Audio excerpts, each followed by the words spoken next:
Good morning students, मैं self Rajkumar Sharma, department of botany, Mota PG college Sadulpur. आप सभी का स्वागत करता हूं। आज हम बात करने वाले हैं बीएससी पार्ट सेकंड के लिए इम्पॉर्टेंट एक टॉपिक है जो मैं आपको बता देता हूं कौन सी बुक में है। ये है साइटोजेनेटिक्स, प्लांट ब्रीडिंग डेवलपमेंट। उसके अंदर हम अगर देखें तो यूनिट नंबर 4 जो है वो आज स्टार्ट कर रहे हैं। यूनिट नंबर 4 जो है वो बेसिकली प्लांट ब्रीडिंग से रिलेटेड है और बहुत ही आसान क्वेश्चन यहाँ से हमें देखने को मिलते हैं।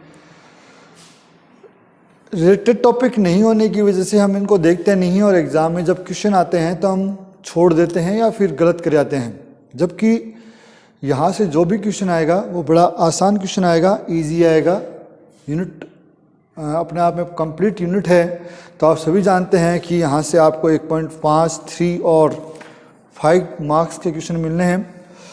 इस यूनिट के अंदर हम methods of plant breeding, crop improvement, introductions and plant selection, ये कुछ बातें डिस्कस करेंगे और 2-4 वीडियो के द्वारा इस पूरी यूनिट को कंप्लीट करने का प्रयास करेंगे।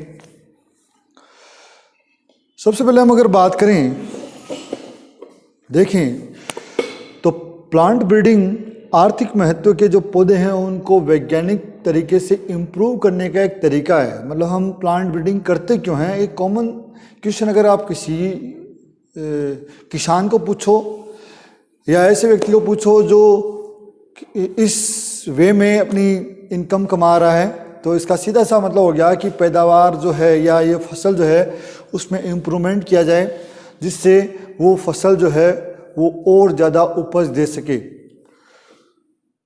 भारतीय वैज्ञानिक और विदेशों के वैज्ञानिकों की अगर हम बात करें तो इन्होंने अपने देशों में, भारत में अनेक प्रयास किए हैं जिसकी वजह से जो कृषि उत्पाद है उनकी उत्पादन दर में महत्वपूर्ण या ये कहें कि दृष्टिगत वृद्धि हुई है। इसका प्रभाव भारतीय कृषि और राष्ट्र की आर्थिक दशा पर भी हमें देखने को मिलता है। हम जानते हैं, थोड़ा बहुत नॉलेज आप रखते हो तो जीडीपी जो है, भारत की जो जीडीपी है वो कृषि पर निर्भर करती है और जितनी ज़्यादा पैदावार होगी जीडीपी उतनी ही ज़्यादा बढ़ेगी, मतलब डेवलपमेंट उतना ही ज़्यादा होगा। एक ज़माना था जब पैदावार बहुत कम थी और हमें विदेशों से खाद्यान्न आयात करने पड़ते थे और आज स्थिति ये है कि हम विदेशों को खाद्यान्न निर्यात करते हैं। ये पिछले 20 से 30 सालों में कोई चमत्कार नहीं हुआ है, सब कुछ रिसर्च का करा जा रहा है। रिसर्च जितनी ज़्यादा होगी उतना ही इम्प्रूवमेंट होगा, उतना ही फ़ायदा होगा। इसके अंदर अगर हम कुछ देखें तो हम पाएंगे कि कुछ टेक्निक्स ऐसी आई हैं, कुछ ऐसे तरीके अपनाए गए हैं जिनकी वजह से ऐसा हुआ है और क्रॉप में डेवलपमेंट हुआ है। तो पॉइंट टू पॉइंट चलेंगे हम। उसमें सबसे पहला है प्लांट इंट्रोडक्शन और एक्लिमाइजेशन। सबसे पहला पॉइंट पढ़ेंगे, plant introduction and acclimatisation. First point अपना ये रहने वाला है।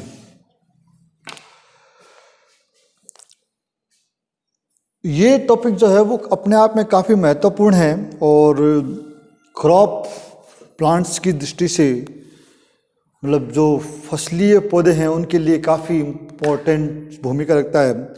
तो सबसे पहले तो अगर हम बात करें कि व्हाट इज एक्लिमाइजेशन, है क्या, ये कैसे होता है। पादप पुनर्स्थापन हम कहते किसे हैं।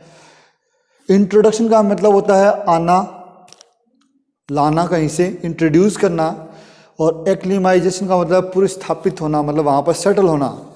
अगर इसको हम डेफिनेशन वाइज देखें तो प्लांट इंट्रोडक्शन और एंड एक्लिमाइजेशन वह प्रोसेस है जिसमें किसी फसल के विशेष जीनी प्ररूप या जीनी संरचनाओं के जो समूह हैं उनको उस स्थान से जहाँ वो प्रकृति में उगते हैं, नेचुरली उगते हैं, वहाँ से ऐसे स्थानों पर लाया जाए या ऐसे नए स्थानों पर लाया जाए जहां भविष्य में प्रत्यक्ष और अप्रत्यक्ष रूप से उन्हें कृषि में यूज किया जा सके। अब इस डेफिनेशन को थोड़ा सा एनलार्ज करते हैं, समझते हैं। एक्स फसल किसी जगह पर उग रही है, बहुत बढ़िया उगती है, लेकिन उस एक्स जगह पर वो जो उग रही है वहाँ ठीक है, लेकिन ट्रांसपोर्टेशन फैसिलिटी नहीं होने की वजह से या कुछ और कारण होने की वजह से उसी फसल की जरूरत वाई स्थान पर पड़ रही है। अब एक्स स्थान की जो फसल है उसको जब वाई पे लेके जाते हैं, वाई स्थान पर लेके जाते हैं, तो बहुत ज़्यादा खर्चा होता है। तो हम एक कोशिश करते हैं कि जो एक्स स्थान पर जो फसल उग रही है उसको वाई स्थान पर भी उगा लिया जाए। तो इसी को हम एक्लिमाइजेशन कहते हैं। इसका मतलब कि किसी एक निश्चित स्थान पर बहुत ही नेचुरल कंडीशन में उगने वाली फसल को हम किसी ऐसे स्थान पर उगाएं जहां वो प्राकृतिक तौर पर नहीं उगती हो। वहाँ पर अगर हम उसको उगाने का प्रयास करें तो हम पाएंगे,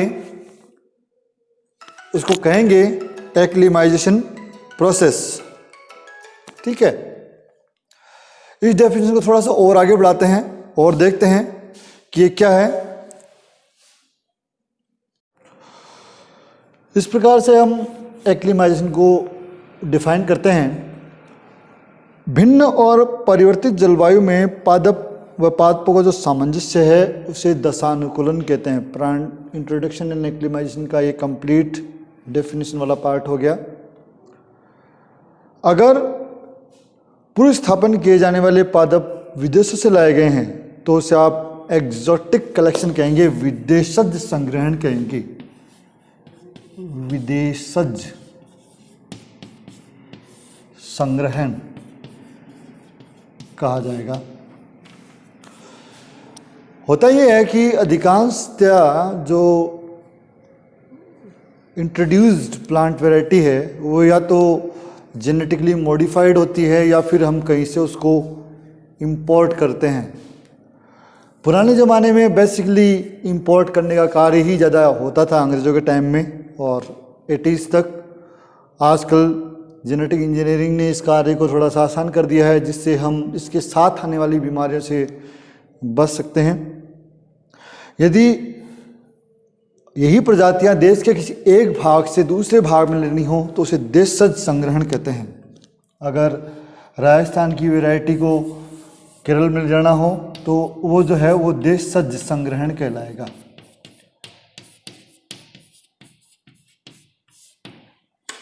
तो विदेशज और देशज ये दो कैटेगरी हमने डिफाइन कर ली है।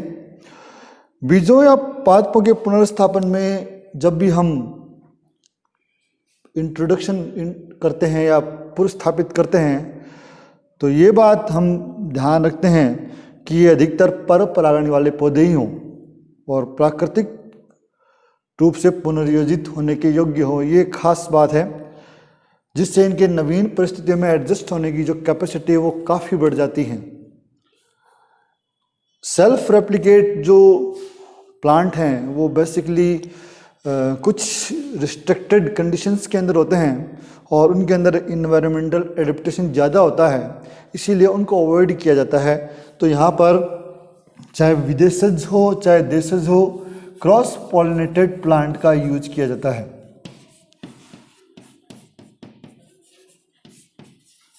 इससे होता यह है कि इम्प्रूवमेंट या उसके पुनर्योजित होने की जो संभावना है वो काफ़ी बढ़ जाती है। अब हम इसके टाइप्स पढ़ेंगे। पूर्व स्थापन के टाइप क्या हैं, एक्लिमाइजेशन के टाइप क्या हैं, उसके बारे में हम बात करेंगे। पूर्व स्थापन इंट्रोडक्शन और एक्लिमाइजेशन दशानुकूलन, इन दोनों के बारे में बात करेंगे। पूर्व स्थापन के प्रकार।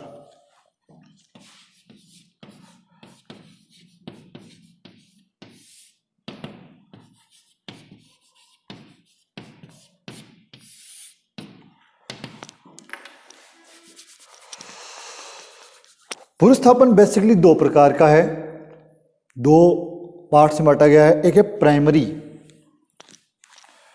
नंबर एक है प्राइमरी इंट्रोडक्शन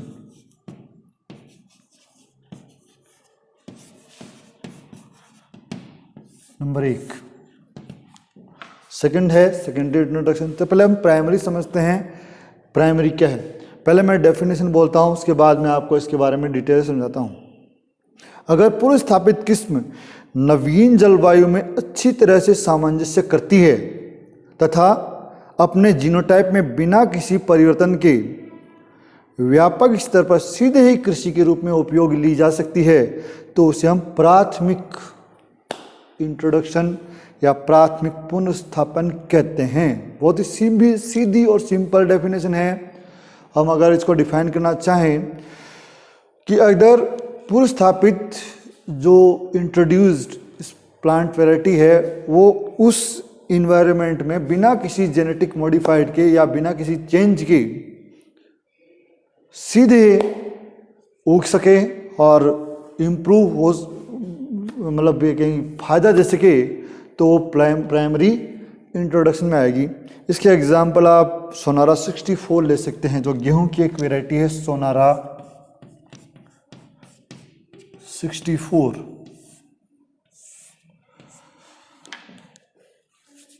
दूसरी है सेकेंडरी इंट्रोडक्शन।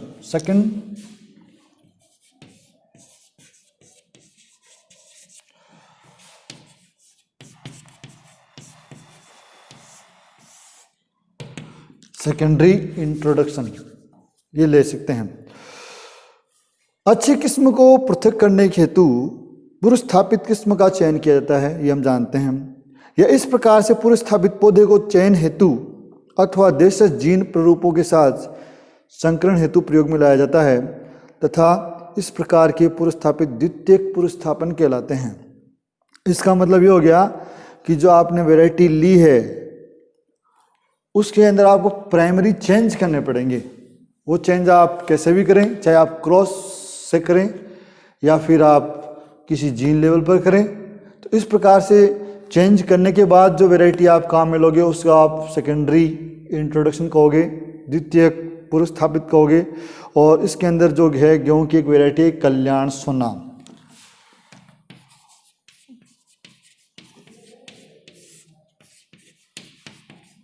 ये गेहूं की एक वैरायटी है, चावल की एक वैरायटी है IR18, सॉरी IR8, 18 नहीं IR8। तो प्राइमरी में डायरेक्ट सीधा से याद रखिए, प्राइमरी में डायरेक्ट जो लाया है उसको एज इट इज उगा दो, और सेकेंडरी में इनडायरेक्ट मतलब लाया है उसको पहले चेंज करना पड़ेगा, उसके बाद आप उगाओगे। ये दोनों में मेन और बेसिक डिफरेंस है। अगर हम एग्रीकल्चर के बेसिस पे कृषि अनुसंधानों के आधार पर हम बात करें तो सेकेंडरी को ज़्यादा इम्पोर्टेंस दी जाती है, ना कि प्राइमरी को। इसको ज़्यादा अच्छा माना जाता है। इसका कारण बेसिकली ये कहा गया है कि अगर कोई भी विदेशज या देशज किस्म दूसरे स्थान से लाई जाती है तो उसमें चेंज की डेफिनेटली संभावना होती है, मतलब जो आएगी वो पक्की कुछ ना कुछ चेंज दर्शाएगी। अब यहाँ पर तो उसको आपने डायरेक्ट उगा दिया है, हो सकता है वो सफल हो जाए, सफल हो जाएगी तो इस कैटेगरी में आ जाएगी, लेकिन अगर सफल नहीं होती तो उसको इसमें लाना ही पड़ेगा। तो इसीलिए इसको ज़्यादा महत्वपूर्ण माना गया है। तो ये हो गई इसकी प्राइमरी और सेकेंडरी दो कैटेगरी। अब भारत में हम बात करें पुनर्स्थापन के माध्यम क्या है, agencies of plant introduction in India. Agency या तरीके क्या हैं जिनके द्वारा हम इंट्रोडक्शन कर सकते हैं, उनको ला सकते हैं, उसके बारे में हम बात करते हैं।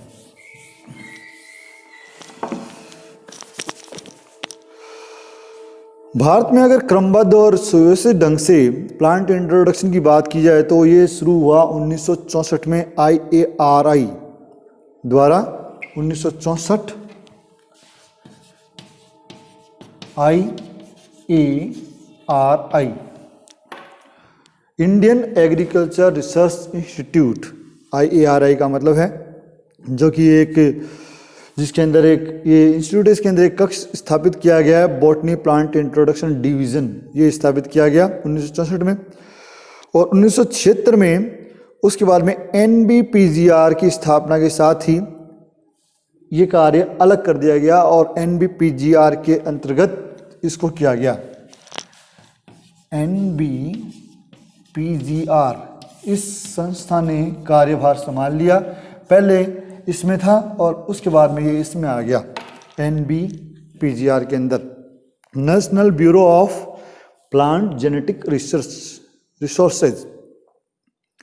एनबीपीजीआर का जो मुख्यालय है वो IARI दिल्ली में ही स्थित है और अनेक सब स्टेशन या ये कहें अनेक कार्यालय इसके बनाए गए हैं, जिनमें एक है शिमला में जो कि हिमाचल प्रदेश में आता है, दूसरा है जोधपुर में जो कि राजस्थान में आता है, तीसरा है कैप कुमारी या कन्याकुमारी जो कि आपको तमिलनाडु में मिलेगा, और चौथा है अंकोला महाराष्ट्र, वहाँ मिलेगा।